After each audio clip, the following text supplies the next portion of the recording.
नमस्कार, मैं आपका दोस्त हीरालाल जाट। साथियों, आप सभी का आपके अपने YouTube चैनल पर हार्दिक स्वागत एवं अभिनंदन। साथियों, आज इस वीडियो के अंदर board of secondary education Rajasthan online form for board main exam 2023 new portal, इसके अंदर स्कूल प्रोफाइल के अंदर कुछ अपडेशन हुआ है, उसके रिलेटेड ये वीडियो है। आप इस वीडियो को शुरू से अंत तक देखना ताकि आप अपने विद्यालय का जो स्कूल प्रोफाइल है वो अच्छे से अपडेट कर सकें। इस वीडियो के अंदर स्कूल प्रोफाइल से रिलेटेड संपूर्ण जानकारी दी गई है। साथियों, आगे बढ़ने से पहले एक विनम्र अपील। हमें ज्ञात है कि आपने इस चैनल को जरूर सब्सक्राइब कर लिया होगा, लेकिन किन्हीं कारणों से अब तक नहीं कर पाए हैं, तो इस चैनल को जरूर सब्सक्राइब कर लेवे। साथ ही इस वीडियो को जरूर लाइक और शेयर करें ताकि अधिक से अधिक साथी लाभान्वित हो सके। चलिए दोस्तों, बिना टाइम वेस्ट किए सीधे चलते हैं आज के इस वीडियो में। जो पहले प्रोफाइल थी और अब जो प्रोफाइल है उसके अंदर बहुत सारा अंतर है जो अभी आगे वीडियो में बताने जा रहा हूं। अब ये प्रोफाइल सभी को अपडेट करनी है। अगर आपने पहले प्रोफाइल अपडेट की है तो भी आपको ये प्रोफाइल अपडेट करनी है। कहने का तात्पर्य है सभी स्कूल को प्रोफाइल दोबारा से अपडेट करना है। वैसे आप सभी को मालूम ही है, ये माध्यमिक शिक्षा बोर्ड राजस्थान की मेन वेबसाइट का मेन पृष्ठ है और इस पृष्ठ पर ये नीचे online form for board main exam 2023 new portal ये लिखा आ रहा है सबसे ऊपर। यहाँ पर आपको क्लिक करना है। जैसे ही आप क्लिक करेंगे ये सीधा आगे आपको न्यू पोर्टल पर लेके जाएगा। यह है न्यू पोर्टल। इसके अंदर इधर आपके स्कूल कोड और पासवर्ड डालने के लिए प्लेस दे रखा है, यहाँ पर आप डालकर लॉगिन करना है। हमने स्कूल प्रोफाइल को ओपन कर लिया है। यहाँ पर यह आपका फर्स्ट पेज है। आपको लेफ्ट साइड के अंदर कुल 6 ऑप्शन मिलेंगे। डैशबोर्ड जो आपको फिलहाल दिखाई दे रहा है, उसके बाद एलिजिबिलिटी और नीचे सेकेंडरी, उसके बाद में सर्वोदय विचार, चेंज पासवर्ड और लॉग आउट। हमें सबसे पहले डैशबोर्ड पर जो स्कूल का प्रोफाइल है वो चेक करना है। अगर आपने पहले से फिल कर रखा है तो यहाँ पर आएगा व्यू स्कूल प्रोफाइल, और अगर आपने अब तक नहीं किया है तो यहाँ पर स्कूल प्रोफाइल भरने के लिए ऑप्शन होगा।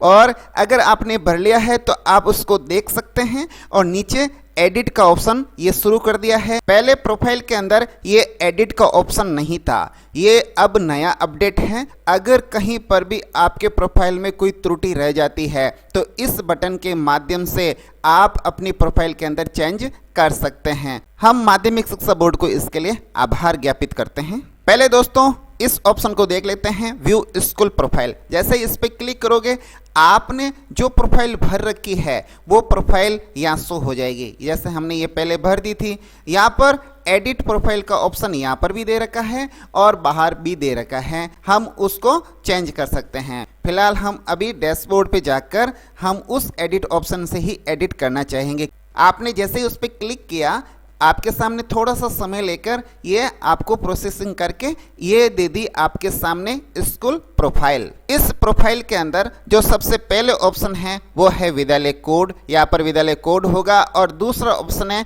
विद्यालय का नाम, नेम ऑफ स्कूल, यहाँ पर आएगा। ये दोनों फ्रीज है, यहाँ पर आप कोई भी चेंज नहीं कर सकते। आपने जो पहले से विद्यालय की समृद्धता लिस्ट रखी है उसी के अकॉर्डिंग यहाँ पर नाम आ रहा है।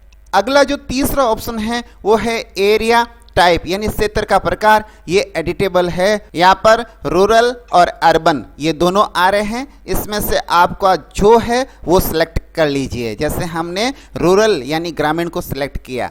आगे बढ़ते हैं। विद्यालय का पूरा पता, आपका जो भी एड्रेस है वो एड्रेस आप यहाँ लिखेंगे, टाइप करेंगे। उसके बाद में पिन कोड, ये भी एडिटेबल है, यहाँ पर भी आपको एडिट करके लिखना है। जनपद का नाम और इंग्लिश के अंदर दे रखा है डिस्ट्रिक्ट नेम। इस सिलेक्ट लिस्ट के माध्यम से आप यहाँ पर डिस्ट्रिक्ट को सिलेक्ट करने के बाद आगे बढ़ेंगे। विद्यालय का दूरभाष नंबर, यहाँ पर आप अपने विद्यालय का बेसिक नंबर ले लेंगे। उसके बाद विद्यालय का ईमेल, यहाँ पर आपका ईमेल जो भी एड्रेस है स्कूल का वो लेना है। उसके बाद ये जो अगला ऑप्शन है वो है विद्यालय या संस्थान किस बोर्ड में समृद्धता है। यहाँ पर सेलेक्ट बटन दे रखा है, ये नया अपडेशन है। इसमें से आपको माध्यमिक शिक्षा बोर्ड राजस्थान, केंद्रीय बोर्ड या अन्य बोर्ड हम करेंगे माध्यमिक शिक्षा बोर्ड राजस्थान। इस सेलेक्ट बटन के माध्यम से सेलेक्ट कर लेंगे। आगे बढ़ते हैं, विद्यालय या संस्थान का प्रकार। इसके अंदर आप देखेंगे बहुत सारे ऑप्शन दे रखे हैं, राजकीय, मॉडल, केंद्रीय, नवोदय, सैनिक, निजी। आपका विद्यालय जो भी है वो यहाँ से सेलेक्ट करके ले लीजिए। हमने यहाँ पर एक ऑप्शन सेलेक्ट कर लिया है। अब आगे बढ़ते हैं, आपके संस्था प्रधान का नाम यहाँ आएगा, उसके बाद में उनके मोबाइल नंबर। आगे आपका जो परीक्षा प्रभारी है यानी एग्जामिनेशन इंचार्ज नेम वो यहाँ आएगा और उसका मोबाइल नंबर यहाँ लिखना है। उसके बाद हम आगे बढ़ते हैं, यहाँ पर बोर्ड के साथ समर्थता का वर्ष है वो यहाँ सेलेक्ट करना है। बोर्ड के साथ समर्थता के लिए दो ऑप्शन होंगे, एक तो होगा माध्यमिक और दूसरा होगा उच्च माध्यमिक। और माध्यमिक के साथ प्रवेशिका भी है और उच्च माध्यमिक के साथ वरिष्ठ उपाध्याय वाला भी है। अब देखिए, इसके अंदर आपको सिलेक्ट करना है परमानेंट या टेम्परेरी, स्थायी या अस्थायी, दोनों ऑप्शन हैं। आप कौन सा चूज करना चाहते हो वो देख लीजिए। उसके बाद यहाँ जो आपकी डेट है समर्थता की वो कौन सी है, ये आपके सामने कैलेंडर होगा, इस पर सिलेक्ट करोगे तब उसके अकॉर्डिंग आपको लेना है। यहाँ पर वो वर्ष लिखना है जब आपकी स्कूल बोर्ड के साथ समर्थता हुई है। तो यहाँ पर ये कैलेंडर सेलेक्ट करने के लिए ऑप्शन मिलेगा, यहाँ पर आप सेलेक्ट करोगे, नीचे मंथ रहेंगे। वर्ष के लिए आपको ऊपर बढ़ना है, जैसे आप इसको स्क्रॉल करोगे तो ये वर्ष मिल जाएंगे। यहाँ से कोई भी वर्ष जो आपका समर्थता वर्ष है वो सिलेक्ट कर लीजिए और फिर उसके बाद जैसे मैं कोई भी एक वर्ष सेलेक्ट कर लेता हूँ अभी आपको सिर्फ डेमो देने के लिए, और उसके बाद आप मंथ सेलेक्ट कर लीजिए, मंथ और ईयर ये दोनों यहाँ आ जाएंगे। उसके बाद अगर आपका विद्यालय उच्च माध्यमिक है तो फिर परमानेंट और टेम्परेरी इन दोनों ऑप्शन में से एक ऑप्शन सेलेक्ट करना है। यहाँ पर भी जैसे आपने ऊपर डेट सेलेक्ट की है वैसे ही आप प्रक्रिया अपनाते हुए यहाँ पर भी आप डेट सेलेक्ट करोगे तो ये प्रक्रिया होगी आपके एप्लीकेशन टू बोर्ड। अब एक महत्वपूर्ण चीज, यहाँ पर आपको फाइल चूज करनी है। पहले आप उस फाइल को जेपीजी या जेपीईजी के अंदर, जो फाइल है वो 20 KB और 200 KB के बीच में रहनी चाहिए, ये ध्यान रहे, तभी ये फाइल या अपलोड होगी। अब हम आगे बढ़ते हैं, अगला ऑप्शन है आपके तृतीय भाषा से रिलेटेड, अर्थात माध्यमिक शिक्षा बोर्ड में समर्थता प्राप्त तृतीय भाषा से रिलेटेड जो विषय हैं वो सिलेक्ट करना है। फिलहाल हमने हमारे विद्यालय के अंदर जो संस्कृत था वो सिलेक्ट कर लिया। हो सकता है आपके विद्यालय में एक या एक से अधिक तृतीय भाषा के रूप में हो सकते हैं, तो आप बारी बारी से इसको सिलेक्ट कर दीजिए। 4 सब्जेक्ट अधिकतम या अपने तृतीय भाषा के रूप में सिलेक्ट कर सकते हैं, इतने ही हो सकते हैं, इससे ज़्यादा सहायता नहीं होंगे, इसलिए बोर्ड ने सोच विचार करके ही ऑप्शन दिए होंगे। अब हम आगे बढ़ते हैं और अगला जो ऑप्शन है वो उच्च माध्यमिक परीक्षा में बोर्ड से समर्थता प्राप्त विषयों के नाम वो कोड यहाँ भरने हैं। सबसे पहले वाला ऑप्शन विज्ञान वर्ग से रिलेटेड है, या टोटल आपको 8 यानी 8 विषय मिलेंगे, और उसके बाद में आपको मिलेगा कृषि वर्ग यानी एग्रीकल्चर, उसके लिए भी 8 ऑप्शन दे रखे हैं। उसके बाद वाणिज्य वर्ग यानी कॉमर्स, उसके लिए भी 8 दे रखा है। नीचे कला वर्ग, इसमें लगभग 12 सब्जेक्ट दिए गए हैं। आपके स्कूल के अंदर जो सब्जेक्ट है अभी फ़िलहाल उनको यहाँ पर सिलेक्ट करना है। जैसे यहाँ पर ये सब्जेक्ट और उसके कोड नंबर दे रखे हैं, आप उसको क्रम वाइज सेलेक्ट करते रहे। अगर आपके स्कूल के अंदर मात्र 3 सब्जेक्ट हैं ऑप्शनल के रूप में, तो आप इसमें से प्रथम 3 के अंदर सेलेक्ट कर लें। इसके अलावा 4 है तो ऊपर वाले चारों भर लेंगे, और उससे अधिक हैं तो उसी क्रम के अनुसार आगे बढ़ना है और इसमें से सेलेक्ट करते जाना है। आगे बढ़ते हैं नेक्स्ट बिंदु की तरफ। अगला ऑप्शन अति महत्वपूर्ण है। इस ऑप्शन के अंदर क्रमोन्नति आदेश की फोटो प्रति अनिवार्यतः संलग्न करनी है, और ये प्रति आपको जेपीजी या जेपीईजी के अंदर वो भी कितनी साइज 20 KB से 200 KB के बीच में रखनी है। अगर आपका एक से अधिक आदेश ऐसे निकले हुए हैं क्रमोन्नति के, तो जो प्रथम आदेश निकला हुआ है वो यहाँ पर आपको अपलोड करना है। ध्यान रहे, अगर आपके पास अधिक आदेश हैं तो उसकी एक PDF बना दें, और ये आपको विशेष रूप से ध्यान रखना है कि उसकी साइज 200 KB से ऊपर नहीं होनी है। अगर उसके ऊपर चली गई तो वो फाइल यहाँ पर अपलोड नहीं होगी, ये भी आप ध्यान रखें। आगे बढ़ते हैं, जो नेक्स्ट ऑप्शन है इस ऑप्शन के अंदर आपका जो गत वर्ष का परीक्षा केंद्र है यानी प्रीवियस एग्जाम सेंटर वो आपको यहाँ पर सिलेक्ट करना है। हो सकता है आपका स्वयं का स्कूल यहाँ पर सेंटर हो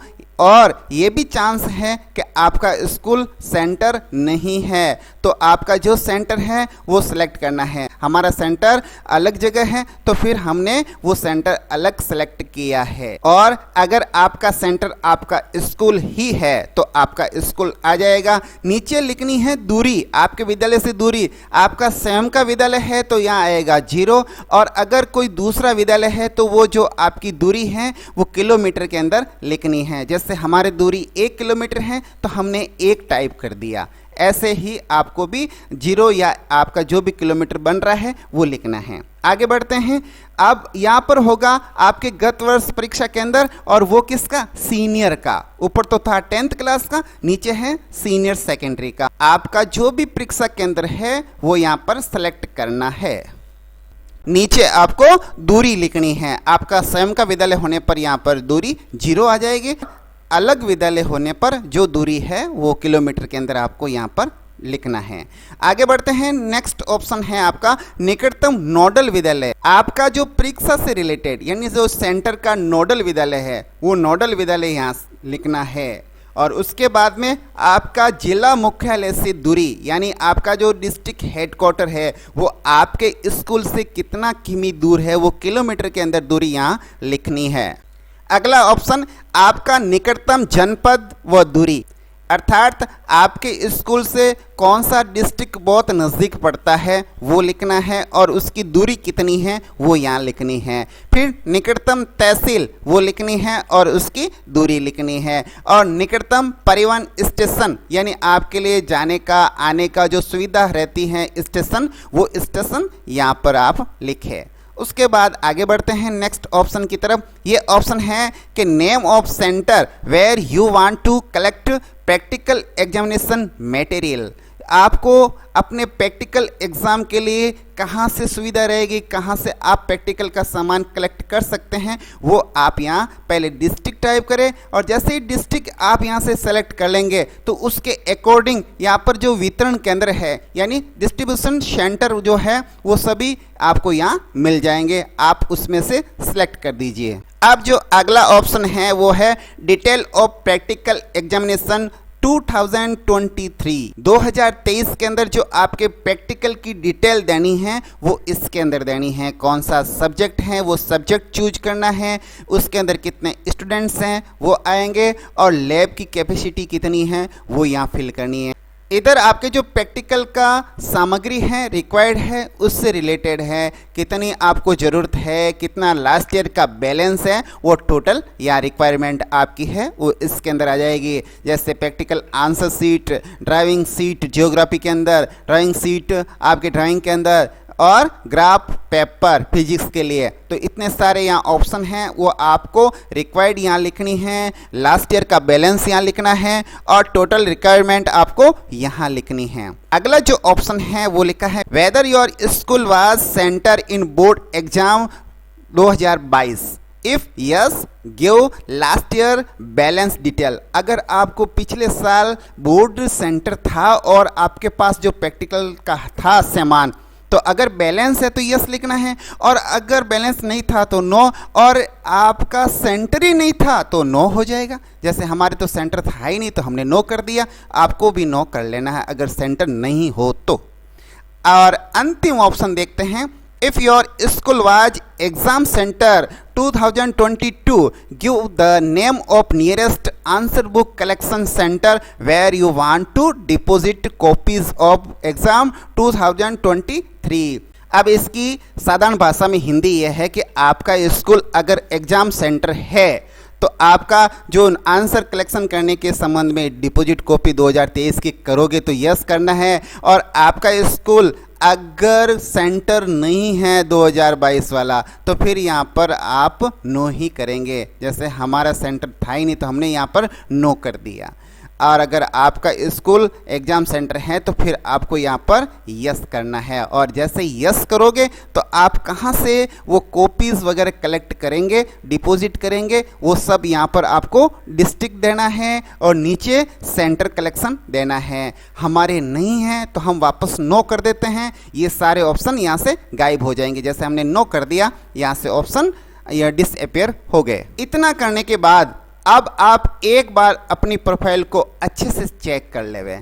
एक बार आपको पुनः पूरी प्रोफाइल अच्छे से चेक करनी है। जैसे ही अच्छे से चेक हो जाती है तो फिर नीचे ऑप्शन दे रखा है सबमिट का, आपको सबमिट कर देना है। जैसे ही सबमिट करोगे तो ये प्रोफाइल सेव हो जाएगी और सेव होते ही आपको डैशबोर्ड पे इस प्रकार से नजर आएगा, व्यू स्कूल प्रोफाइल और एडिट प्रोफाइल। आप वापस से अपनी प्रोफाइल चेक कर सकते हैं। यहाँ से व्यू करके देखोगे तो आपकी प्रोफाइल वापस आपके सामने नजर आ जाएगी। चलिए दोस्तों, हम अब आशा करते हैं कि आपको ये जानकारी अच्छे से समझ में आ गई होगी और आप अपने स्कूल की प्रोफाइल अच्छे से अपडेट कर लेंगे। एक नवीन जानकारी के साथ पुनः आपसे मिलने का करते हैं वादा। तब तक के लिए नमस्कार, वंदे मातरम, जय हिंद।